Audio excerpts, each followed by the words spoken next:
বাংলাদেশের প্রত্যেকটা নাগরিকের রান্নাঘর থেকে শুরু করে বঙ্গভবন পর্যন্ত কোরআনের আইন দিয়ে রাষ্ট্র পরিচালিত হোক, ইসলাম কায়েম হোক। এটা কি আপনারা চান? কারা কারা চান? দোয়া তুলে আল্লাহকে দেখান। মুসলমান শব্দের অর্থটা তো বাংলায় করতে হবে। Die not accept in a state of Islam. আল্লাহ তাআলা বলছেন, খবরদার 100% তোমরা কোরআনের সামনে আত্মসমর্পণ না করে তোমরা মৃত্যুবরণ করো না। এই কথাটা কার? জোরে বলুন, কার? এজন্য আমি বলি, যে যে দলই করেন ভাই, আপনাদের হাতে পায়ে ধরে অনুরোধ করি, আপনারা মানুষের তৈরি করা আইনের পিছনে আর দৌড়াইয়েন না। জাহান্নাম ছাড়া কোনো পথ নাই, রাস্তা নাই।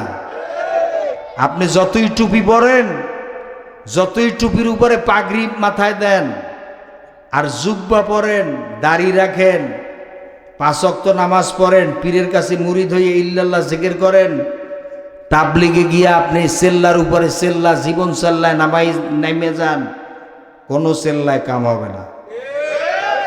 এই কোরআন আমার হাতে, আমি আল্লাহর কসম করে কোরআন ধরে বলে যাই, কোন চেল্লায় আপনাকে বাঁচাতে পারবে না। যদি কোরআনের আইন আল্লাহর জমিনে এস্টাবলিশ করার জন্য, বাস্তবায়ন করার জন্য আপনি চেষ্টা না করেন। আপনি সেল্লা দিবেন আর পীরের কাছে মুরিদ হইয়া আপনি ইল্লাল্লাহ জিকির করবেন, আর ব্যাংকে চলবে সুদি কারবার, আর্থিক প্রতিষ্ঠানে জেনার লাইসেন্স দেওয়া হবে, সুদ ঘুষ দুর্নীতি চলবে। এর বিরুদ্ধে আপনি মুখ খুলবেন না, চুপ করে বসে থাকবেন। আল্লাহর কসম, জান্নাতে যেতে পারবেন না, পারবেন না, পারবেন না। জান্নাতে যদি যেতে হয়, সেল্লার পাশাপাশি, পীরের কাছে মুরিদ হওয়ার পাশাপাশি, নামাজ রোজা হজ যাকাতের পাশাপাশি, এই জমিনটা আল্লাহর, আকাশ আল্লাহর, মানুষ আল্লাহর। আল্লাহর আকাশের নিচে, আল্লাহর জমিনের উপরে আল্লাহর কোরআনের আইন বাস্তবায়ন করার জন্য আপনাকে সংগ্রাম করতে হবে। আল্লাহ রাব্বুল আলামিন বলেন, কাতিলুহুম হাত্তা লা তাকুনা ফিতনাতু ওয়া ইয়াকুনা আদ-দীনু কুল্লুহু লিল্লাহ। লড়াই করো, সংগ্রাম করো, যতক্ষণ পর্যন্ত আমার দিন মানে জীবন ব্যবস্থা, আল্লাহর কোরআন অনুযায়ী যতক্ষণ পর্যন্ত আমাদের জীবন ব্যবস্থা 100% এই জমিনে প্রতিষ্ঠিত না হবে, ততক্ষণ পর্যন্ত তোমরা লড়াই চালিয়ে যাও। এই নির্দেশ কার? জোরে বলুন, কার? এই যে আপনারা নাম শুনেছেন, অনেকেই জানেন, আব্দুল্লাহ ইবনে উবাই ইবনে সলুল, এর নাম আপনারা শুনছেন না? এই নামটা, এই লোকটা কে? মুনাফিকদের সর্দার। লোকটি কি জান্নাতে যাবে না জাহান্নামে যাবে? এই লোকটার আইডেন্টিটি হচ্ছে এই আব্দুল্লাহ ইবনে উবাই ইবনে সলুল। আপনারা সবাই ডিক্লার দিলেন সে জাহান্নামে যাবে, অথচ এই লোকটি মাথায় টুপি পরত। এই লোকটার টুপির উপরে পাগড়ি থাকতো। এই যে আলেমরা আমার পাশে বসা আছে, ভুল হইলে তারা আমাকে ধরবে। আপনারা তাকাই থাকেন, যদি আমি ভুল কথা বলি তারা আমাকে ধরবে। আব্দুল্লাহ ইবনে উবাই ইবনে সলুল মাথায় টুপি পরতো, টুপির উপরে পাগড়ি, লম্বা দাড়ি ছিল। আপনার দাড়ি আর কি লম্বা, এর চাইতে লম্বা দাড়ি ছিল। সে জুব্বা পরতো, আমরা যে জুব্বা পরছি না, এরকম জুব্বা পরত। এরপরে 5 ওয়াক্ত নামাজ, কয় ওয়াক্ত? 5 ওয়াক্ত নামাজ আল্লাহর রসুলের পিছনে এসে তাকবীরে উলার সাথে সে আদায় করত। নামাজ পড়তে পড়তে, নফল নামাজ পড়তে পড়তে তার কপালে দাগ পড়ে গিয়েছিল। রোজা রাখতো, দান সৎকা করত, তারপরে জিকির আজকার করত। এমনকি তার সম্পর্কে ভালো করে জেনে যান। আব্দুল্লাহ ইবনে উবাই ইবনে সলুল জুমার দিন সবার আগে মসজিদে নববীতে ঢুকতো। আল্লাহ রসুলের মেম্বরের পাশে একটা খেজুর গাছের পিলার ছিল। কি গাছের? খেজুর গাছের পিলার। সেই পিলারের সাথে হেলান দিয়ে সে বসে থাকতো এরকম। কখন আল্লাহ রসুল প্রবেশ করবেন জুমার দিন, আল্লাহর নবী যখন মসজিদে প্রবেশ করতেন, সঙ্গে সঙ্গে এই আব্দুল্লাহ ইবনে উবাই ইবনে সলুল সে দাঁড়ায় যাইত, দাঁড়ায় এসে তাকবীর দিত, নারায়ে তাকবীর, আল্লাহু আকবার, আহলান সাহলান মারহাবা, আতাইতা আহলান ওয়াতিতা সাহলান। আল্লাহ রসুলকে ইস্তেকবাল জানাই সে এরকম মিছিল করত, সাহাবা কেরামদেরকে উৎসাহিত করত এবং সাহাবা কেরামদের সামনে বলতো আরবিতে, আপনারা কি জানেন আমাদের মাঝে কে তাশরীফ এনেছেন? আকায়ে নামদার, তাজদারে মদিনা, দোজাহানের বাদশাহ, হায়াতুন নবী, বিশ্ব নবী মুহাম্মদ রাসূলুল্লাহ সাল্লাল্লাহু আলাইহি ওয়াসাল্লাম। এই লোকটা আপনি যেন তেন মনে করছেন? তো বললে ফেলাইলেন যে মুনাফিক, সে জাহান্নামে যাবে। কেন মুনাফিক হলো আর কেন সে জাহান্নামে যাবে একটু তো তলে খবর লইলেন না। একটা মাত্র কারণ, সেটা হলো রাজনীতি। জোরে বলেন কি? আরো জোরে বলেন কি? রাজনীতি। অর্থাৎ এই আব্দুল্লাহ ইবনে উবাই ইবনে সলুল সে মদিনার গভর্নর হওয়ার কথা ছিল। আমার যদি ভুল হয় আপনারা আমাকে ধরাই দিয়েন। আব্দুল্লাহ ইবনে উবাই ইবনে সলুল মদিনায় গভর্নর হওয়ার কথা ছিল। বনু তামিম, বনু কাইনুকা এবং আওস খাজরাজ, এই সমস্ত বংশের লোকেরা মিলে তারা সিদ্ধান্ত নিয়েছিল যে মদিনার গভর্নর হবে আব্দুল্লাহ ইবনে উবাই ইবনে সলুল। এবং অভিষেক অনুষ্ঠান যেদিন হবে, শপথ অনুষ্ঠান, সেদিন তাকে স্বর্ণের মুকুট পরায় দেওয়া হবে। কিসের মুকুট? তার মাথার মাপ নিয়ে স্বর্ণের মুকুট পর্যন্ত তৈরি করেছিল তারা। ইন দি মিন টাইম বিশ্বনবী মুহাম্মদ রাসূলুল্লাহ সাল্লাল্লাহু আলাইহি ওয়াসাল্লাম তিনি মক্কা থেকে মদিনায় হিজরত করে চলে আসলেন। আসার সাথে সাথে সব উলট পালট হয়ে গেল। এখন যেরকম একটা ঘটনা ঘটতেছে, কিন্তু ঠিক কিনা কন? এই যে 24-এর স্বাধীনতা হয়েছে, কেউ কেউ মনে করছে যে এই তো আমি ক্ষমতায় বসে গেছি, কিন্তু এখন দেখতেছে যে হায় রে, ইসলামপন্থীদের জয় জয়কার অবস্থা। এখন সবাই কোরআনের পক্ষের শক্তি হিসাবে, সব কোরআনের পক্ষে। এখন ওই যে ধর্মনিরপেক্ষবাদী, জাতীয়তাবাদী, সমাজতন্ত্রের লোক, নাস্তিক্যবাদী, সব এখন ইসলামের পুকুরে আইয়ে সব গোসল করতেছে, ইসলামের পুকুরে ঢুকে যাচ্ছে। এজন্য অনেকের মাথা কিন্তু আউলে গেছে। কথা বুঝেন নাই? অনেকের মাথা কিন্তু এখন ডিফেক্ট দেখা দিয়েছে, আবল তাবল যা মনে চায় তাই বলা শুরু করছে। এখন ৭১-এর চেতনার ট্যাবলেট আবার নতুন করে খাওয়াইতে চায়। আর হবে না, আর হবে না। বাংলার জমিনে ৭১-এর চেতনার ট্যাবলেট আর কেউ গিলবে না। আপনারা গিলবেন? এদেশের মানুষকে আর চেতনার ট্যাবলেট গিলানো যাবে না। বুঝে ফেলেছে এদেশের মানুষ ৭১-এ কি ঘটনা ঘটছিল, ঠিক কিনা বলেন? আমার ভাইয়েরা, আব্দুল্লাহ ইবনে উবাই ইবনে সলুল সে স্বর্ণের মুকুট পরবে।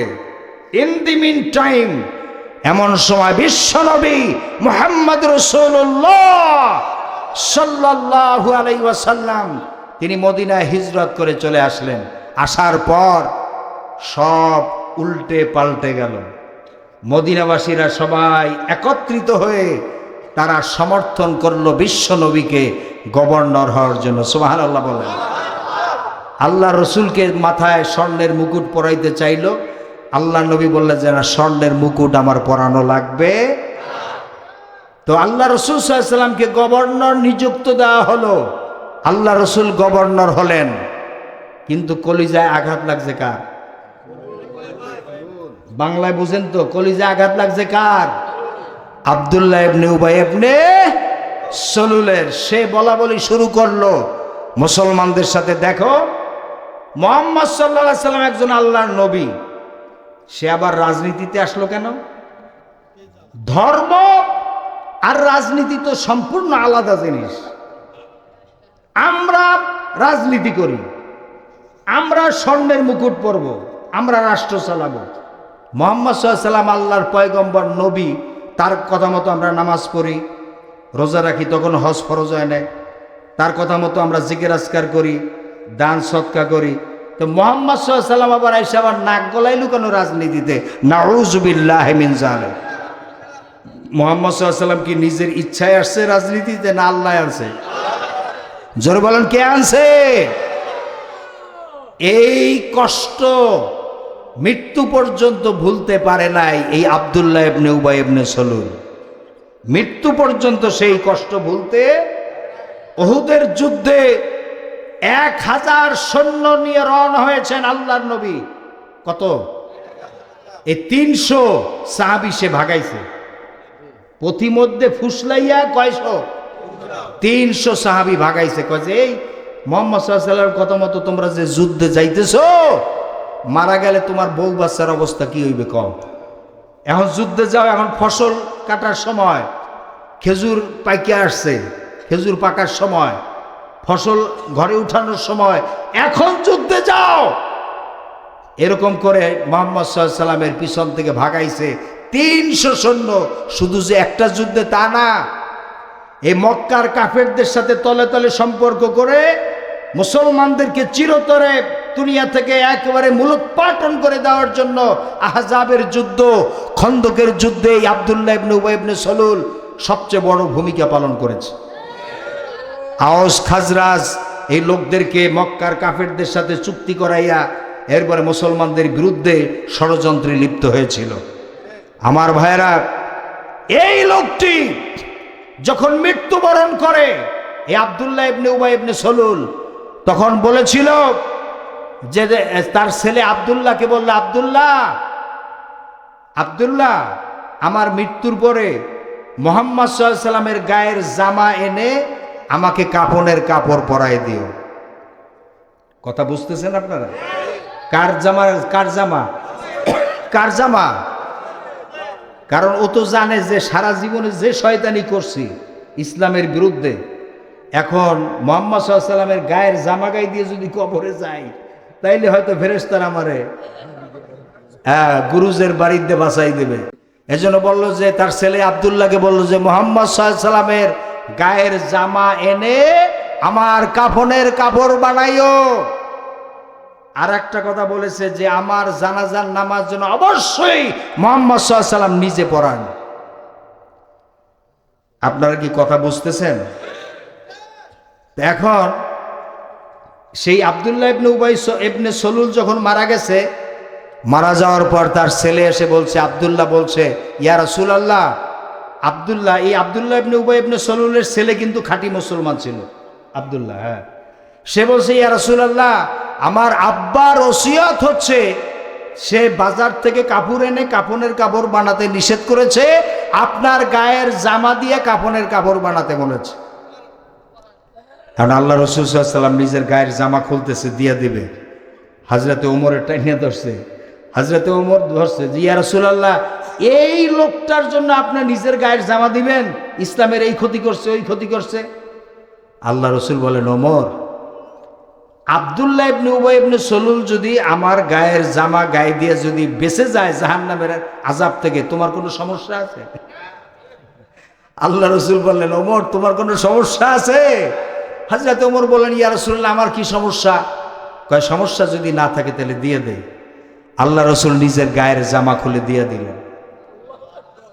আল্লাহ রাসূলের কলিজা আকাশের চাইতেও বড়। সুবহানাল্লাহ বলবেন না? আল্লাহ রাসূল চায় সবাই জান্নাতি হোক। আমার ভাইরা, কারণ এই লোকটা তো সারাটা জীবন আল্লাহ রসুলের পিছনে জামাতে নামাজ পড়ছে, নফল নামাজ পড়তে পড়তে কপালে দাগ পড়ছে। তো এই লোকটা জামা চাইছে, আল্লাহ রসুল নিজের জামা খুলে দিয়ে দিয়েছে। এরপরে আব্দুল্লাহ ইবনে উবাই ইবনে সলুল কিছুক্ষণ পরে এসে বলে, ইয়া রাসূলুল্লাহ, আমার আব্বার ওসিয়ত হচ্ছে আমার আব্বার ওসিয়ত হচ্ছে যে আপনি তার জানাজা পড়াবেন। আল্লাহ রসুল সাল্লাল্লাহু মসজিদে নববীতে ছিলেন, তিনি যখন উঠতেছিলেন জানাজা পড়াতে যাবেন, হযরতে ওমর বলে, ইয়া রাসূলুল্লাহ, এই লোকটার জানাজাও আপনি পড়াবেন? ঠিক একই কথা আল্লাহ রসুল বলেন, ওমর, আমি জানাজা পড়ালে যদি ও বেঁচে যায় তোমার কোনো সমস্যা আছে? তখন হযরত ওমর বলেন, না হুজুর, আমার কি সমস্যা? তখন আল্লাহ রসুল গেলেন, জানাজা পড়াতে গেলেন। জানাজা পড়াতে যাওয়া মাত্রই সূরা তওবা খুলে দেখেন আল্লাহ তাআলা আয়াত নাজিল করলেন, বললেন, হে নবী, জিব্রাইলকে পাঠাই দিলেন, বললেন, হে নবী, আপনি কার জানাজা পড়াতে এসেছেন? আপনি তো একজন মারা গেছেন, ফুট করে দৌড় মারেন জানাজা পড়তে। হযরত ওমর রাদিয়াল্লাহু তাআলা আনহু তিনি এরকম যেতেন না। আগে তিনি খোঁজ নিতেন যে লোকটা কি মুসলমান ছিল না মুনাফিক ছিল, এটা খোঁজ নিতেন। সুবহানাল্লাহ বলেন। আল্লাহ রাব্বুল আলামিন দেন আয়াত নাজিল করে দিলেন, হে নবী, আপনি কার জানাজা পড়াতে এসেছেন? ৭০ মাররা, আয়াতের ভিতরে এসেছে ৭০ মানে ৭০, মাররা মানে হলো বার। ৭০ বারও যদি আপনি এই আব্দুল্লাহ ইবনে উবাই ইবনে সলুলের জানাজা পড়েন, আর ৭০ বার যদি আমি আল্লাহর কাছে ক্ষমা চান, আমি আল্লাহ রব্বুল আলামিন তাকে ক্ষমা করব না। এইবারে যারা দুনিয়াবি হালুয়া রুটির রাজনীতি করেন, সতর্ক হয়ে যান। দুনিয়ার হালুয়া রুটির রাজনীতি যারা করেন, সতর্ক হয়ে যান। আপনি কি জান্নাতে যেতে চান না জাহান্নামে যেতে চান? যদি জান্নাতে যেতে চান, খালেস তওবা করুন আর কোরআনের কাছে আসুন। কার কাছে? জোরে বলুন, কার কাছে? সুতরাং এতগুলো কথা বললাম কেন? যে কিয়ামতের দিন এই কোরআনের আইনকে এস্টাবলিশ করার জন্য যারা চেষ্টা করবে না, তাদের বিরুদ্ধে স্বয়ং আল্লাহর নবী আল্লাহর আদালতে মামলা দায়ের করবেন। সূরা ফুরকানে আল্লাহ রাব্বুল আলামিন বলেন, ওয়াকালার রাসূল ইয়া রাব্বি ইন্না কওমি ইত্তাখাযু হাযাল কুরআনা মাহজুরা। আল্লাহ রাব্বুল আলামিন বলেন, কিয়ামতের দিন আল্লাহর নবী আল্লাহর আদালতে এই কথা বলে মামলা দায়ের করবেন, আয় আল্লাহ তাআলা, আমার উম্মতের ভিতরে এই লোকগুলি এরা কোরআনের আইন ছেড়ে দিয়ে মানুষের তৈরি করা আইনকে গ্রহণ করেছিল। আয় আল্লাহ তাআলা, এই উম্মতদের বিরুদ্ধে আমি মামলা দায়ের করলাম। আল্লাহর নবী যদি কারো বিরুদ্ধে মামলা দায়ের করেন, এই কথাটা কি আমার না আল্লাহর? কোন সূরা? কোন সূরা? কত নম্বর আয়াত? 30 নম্বর আয়াত। আল্লাহর নবী যদি কারো বিরুদ্ধে মামলা দায়ের করেন, এই কোরআনের আইন বাস্তবায়ন না করার জন্য যদি মামলা দায়ের করেন, তাহলে আপনারা বলেন ওই মামলায় মোকাবেলা করে আপনারা কে জান্নাতে যেতে পারবেন? দোয়া তুলে আল্লাহকে দেখান।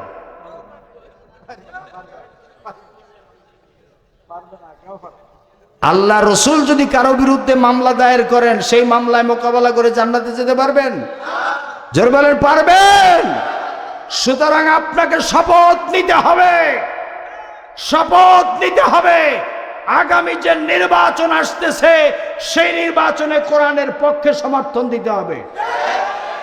সেটা যদি আওয়ামী লীগ হয়, বিএনপি হয়, জাতীয় পার্টি হয়, জামাত হয়, আর ইসলামী ঐক্যজোট হয়, যারাই কোরআনের পক্ষে কোরআনের আইন ইস্টাবলিশ করতে চাইবে, তাকেই আমরা সমর্থন করব। এই ওয়াদা করা যাবে, এই ওয়াদা করা যাবে। আমরা কোনো দল চিনি না, আমরা নেতা চিনি না, নেত্রী চিনি না, আমরা চিনি আল্লাহর কোরআন। আল্লাহর কোরআনের পক্ষে যে আছে, আমরা তার পক্ষে আছি। সুতরাং বাংলাদেশের জজ court, high court, supreme court, secretariat, parliament সব কিছু আল্লাহর কোরআনের আইন দিয়ে পরিচালিত হোক, এটা কি আপনারা চান? কারা কারা চান তো হাত তুলে আল্লাহকে দেখান।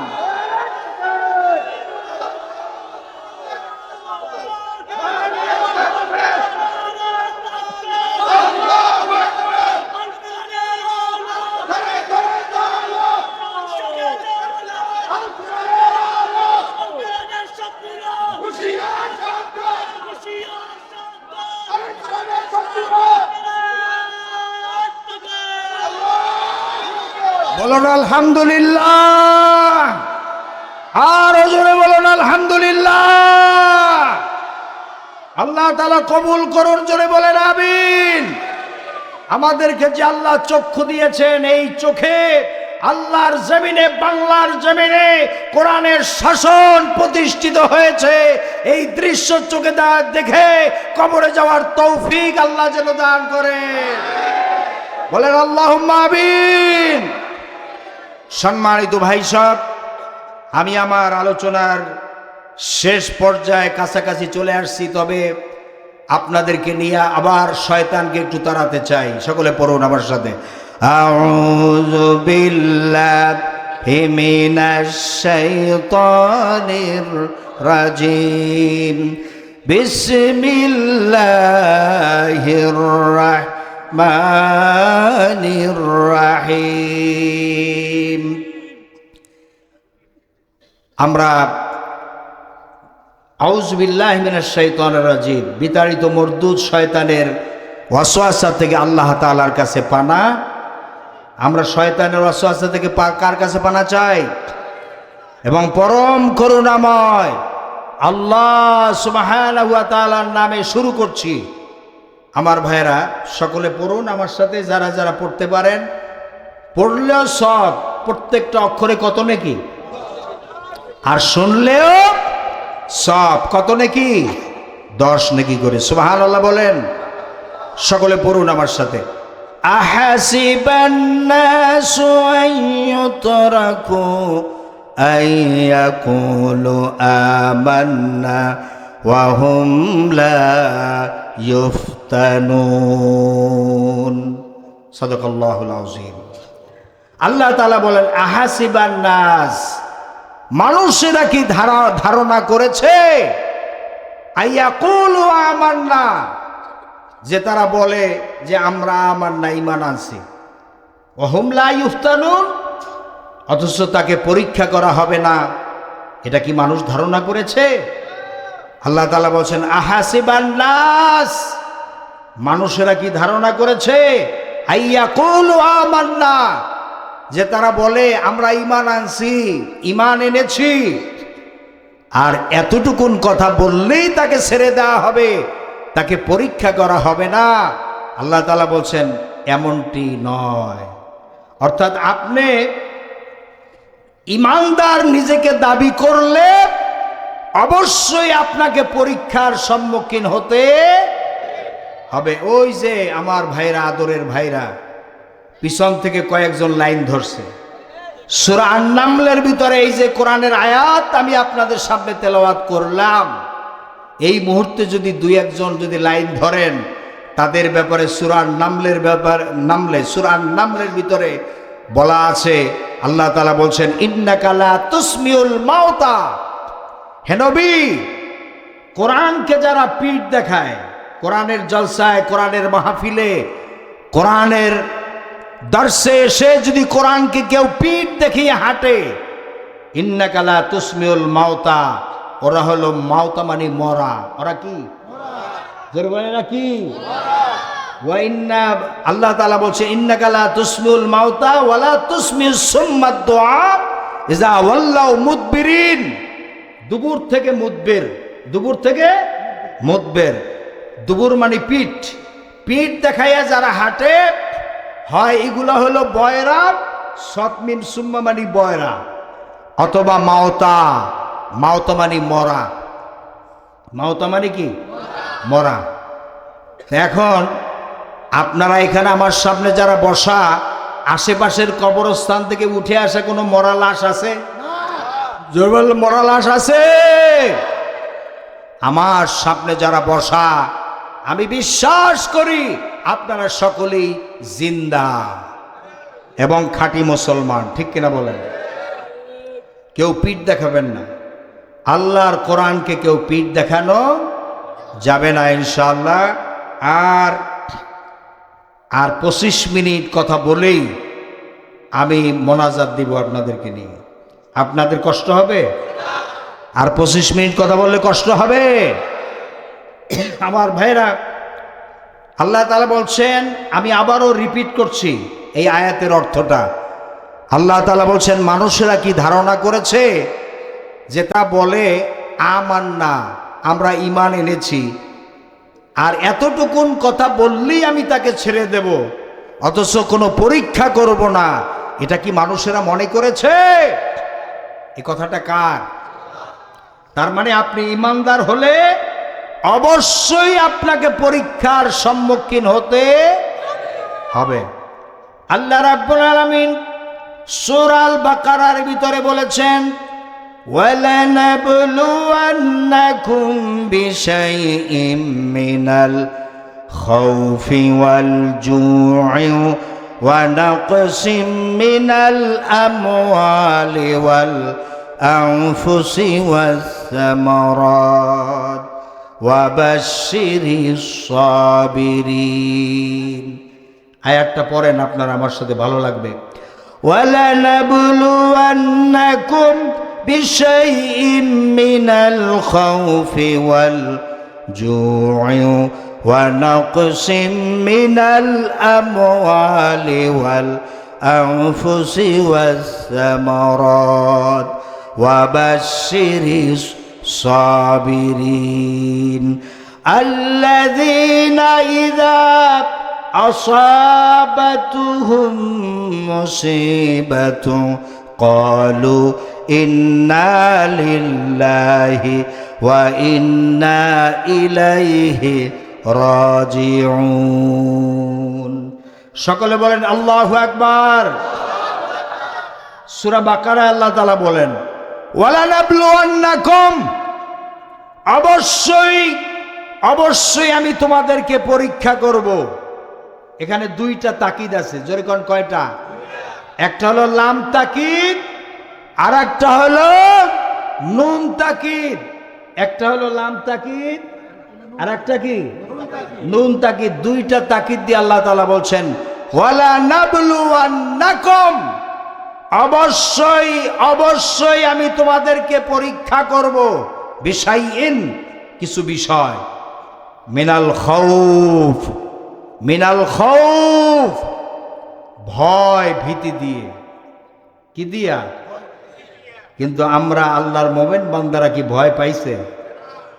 ভয় আসছে, অনেকে বাড়িতে ঘুমাতে পারে নাই, তাই বললে কেউ পালাইয়ে দিল্লি চলে গেছে, কথা কয় না, ইন্দুরের গর্তে গেছে। এটা কোরআন। আল্লাহর মোমেন বান্দাদেরকে আল্লাহ ভয় দেখাবেন, কিন্তু যারা প্রকৃত মোমেন বান্দা এরা ভয়তে পালিয়ে দিল্লি যায় না, ঠিক না বে ঠিক? কবি বলছেন, সাথে জাকার হ্যায় আজল সে তা ইমরোজ, সাথে জাকার হ্যায় আজল সে তা ইমরোজ, চরাগে মুস্তফা ভি সে শরারে বুল হাবিজ। সে আবহমান কাল থেকে শুরু করে মুস্তাফা সাল্লাল্লাহু আলাইহি ওয়াসাল্লামের দিন শিকার সাথে আবু জাহাল, আবু লাহাবের অগ্নি স্ফুলিঙ্গের টক্কর লেগেই আছে। আল্লাহর দেওয়াই দিনের বাতি টিম টিম করে জ্বলেছে। আর গোরকি, টর্নেডো, হাজার হাজার মাইল বেগে হেরিকেন এসেছে, গোরকি এসেছে, টর্নেডো এসেছে, টাইফুন এসেছে, কিন্তু আল্লাহর দিনের বাতি কেউ নিভাই ফেলতে পারে নাই। এ শত্রুতা চিরকালের, নিভাতে পারবে না। চতুর্দিকে বিপদ। আমাদের মুরব্বীদেরকে ফাঁসিতে ঝুলানো হয়েছে, হত্যা করা হয়েছে জুডিশিয়াল কিলিং এর মাধ্যমে, কিন্তু আমরা মোমেন বান্দারা তাই বলে বিচলিত হই নাই। আমরা পালিয়ে আমরা দিল্লিতে চলে যাই নাই। আমার ভাইয়েরা, আল্লাহর মুমিন বান্দারা কখনো বাতিলের সামনে মাথা নত করে না, ঠিক না বেঠিক? আল্লাহর মুমিন বান্দারা যত বিপদ মুসিবত, জুলুম নির্যাতন আসুক, মামলা হামলা, জেল জরিমানা যাই আসুক, আল্লাহর মুমিন বান্দারা কখনো বাতিলের সামনে মাথা নত করে না। আমাদের মুরব্বীদের কাছে আসছে যে মার্সি পিটিশন করেন, কিছুদিন আরো বাঁচতে পারবেন। মার্সি পিটিশন করেন, প্রেসিডেন্টের কাছে ফাইল যাবে, এগুলা প্রসেসিং হতে হতে আরো কয়েকদিন সময় লাগবে, আরো কয়েকদিন তো বাঁচতে পারবেন।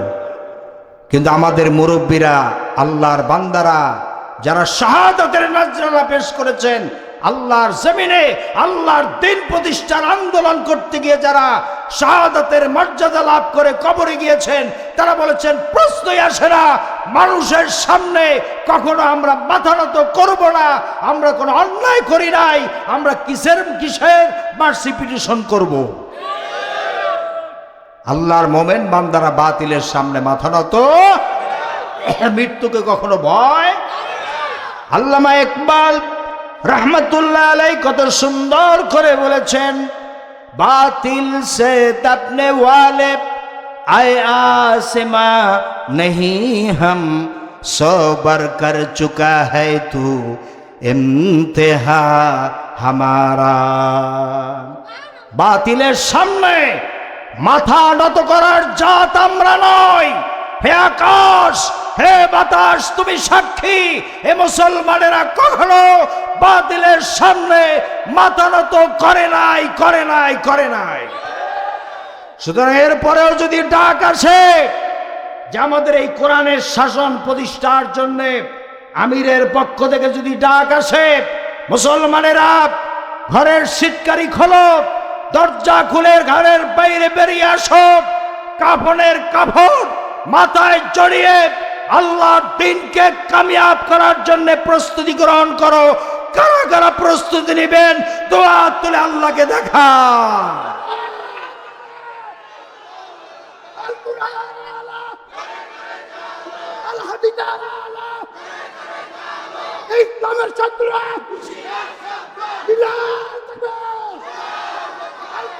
বলেন আলহামদুলিল্লাহ, আরো জোরে বলুন আলহামদুলিল্লাহ।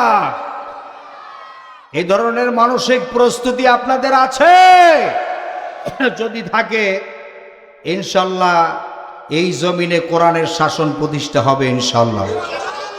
ফিরানোর ক্ষমতা কারো নাই। এই জমিন হচ্ছে শাহজালালের জমিন, এই জমিন খানজাহানের জমিন, এই জমিন হচ্ছে সুফি নেসাউদ্দিন রহমাতুল্লাহ আলাইহির জমিন, এই জমিন হচ্ছে পবিত্র জমিন। এই জমিনে অবশ্যই কোরআনের শাসন প্রতিষ্ঠা হবে ইনশাআল্লাহ। আমার ভাইয়েরা, আল্লাহ তাআলা কিছু কিছু পরীক্ষা নিচ্ছেন, আমরা ইনশাআল্লাহ আল্লাহ যেন পাশ করার তৌফিক দেন। খৌফ, ভয় ভীতি, মানুষ বাড়িতে ঘুমাতে পারে নাই, ঠিক কিনা বলেন? ভয়তে বাড়িতে থাকা সম্ভব হয় নাই। আত্মীয় স্বজনের বাড়ি ওই খালের পাড়ে, তারপরে জঙ্গলে, তারপরে ওই যে নদীর মাঝখানে ট্রলারের ভিতরে, নৌকার ভিতরে, যুগের পর যুগ, বছরের পর বছর এরকম কষ্ট করে কাটাতে হয়েছে। তাই বলে ঈমান নষ্ট হয় নাই ইনশাআল্লাহ বলেন, মাশাআল্লাহ বলেন। এরপর আল্লাহ তাআলা বলেন ওয়াল জু, ক্ষুধা, ক্ষুধা দারিদ্রতা দিয়ে আল্লাহ তাআলা পরীক্ষা করবেন। সুবহানাল্লাহ বলেন। আল্লাহ রাসূল সাল্লাল্লাহু আলাইহি ওয়াসাল্লাম তিনি কিন্তু গরিব ছিলেন না, আল্লাহ তাআলা তাকে ধনী বানাই দিয়েছেন। আলাম ইয়াজিদিকা ইয়াতীমা ফালাম ইয়াজিদিকা আলাম আইলা ফাআগনা, হ্যাঁ আওয়াজাদ না, আল্লাহ তাআলা এই আয়াতের ভিতরে আইলান ফাআগনা আলাম ইয়াজিদিকা আইলান ফাআগনা, আল্লাহ তাআলা বলেন, হে নবী, আপনাকে পেয়েছিলাম আমি নিঃস্ব, কিন্তু ফাআগনা, আমি আল্লাহ ধনী বানাইছি। সুবহানাল্লাহ। কিন্তু ধনী বানানোর পরেও এরপরেও আল্লাহ ক্ষুধার পরীক্ষা কিন্তু দিয়েছেন, ক্ষুধা দারিদ্রতার পরীক্ষা দিয়েছেন না? মদিনায় হিজরত করে আসার পর আল্লাহর নবী ক্ষুধায় কষ্ট পেয়েছেন। মদিনায় আসার পর নতুন নতুন অবস্থায় আর কি, মদিনার গভর্নর হয়েছেন, তারপরেও খাবারে কিছুদিন কষ্ট পেয়েছেন মাঝে মধ্যে। একদিন আল্লাহ রাসূল সাল্লাল্লাহু আলাইহি ওয়াসাল্লাম ক্ষুধার্ত, খুবই ক্ষুধার্ত। আল্লাহ নবী কোনো হাদিয়া তোহবাও আসে নাই, কোনো খাবারের ব্যবস্থাও নাই। হযরত আবু বকর সিদ্দিক রাদিয়াল্লাহু তাআলা আনহু এসে দেখেন আল্লাহ নবী বসা, মুখটা মলিন অবস্থায়। বললেন, ইয়া রাসূলুল্লাহ, আপনি মন খারাপ? বলেন, আবু বকর 2-3 দিন হয়ে গেল, সামান্য কয়েকটা খোরমা ছাড়া কিছু খাওয়া হয় নাই, কোনো খাবার আসে নাই, কোনো খাবার মুখে দিতে পারি নাই। হযরত আবু বকর সিদ্দিক রাদিয়াল্লাহু বলেন, ইয়া রাসূলুল্লাহ, আমারও ঠিক একই অবস্থা, 2-3 দিন হয়ে গেছে, সামান্য কয়েকটা খোরমা খেয়েছি, আর কিছু খেতে পারি নাই। ইন দি মিন টাইম হযরতে ওমরে ফারুক রাদিয়াল্লাহু তাআলা আনহু তিনিও চলে আসলেন।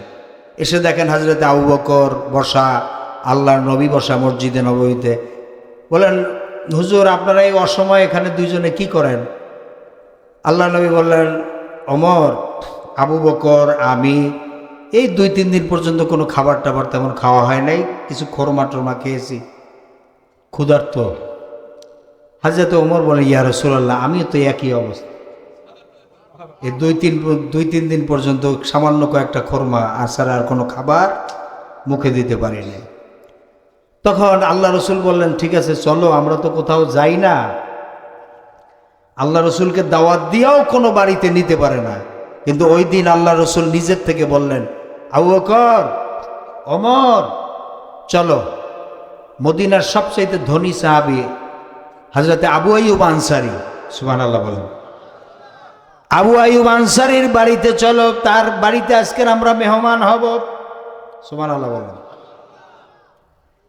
আল্লাহর নবী বললেন, আবু বকর, ওমর, চলো, আজকের আমরা 3 জন হযরতে আবু আইয়ুব আনসারীর বাড়ির মেহমান হব।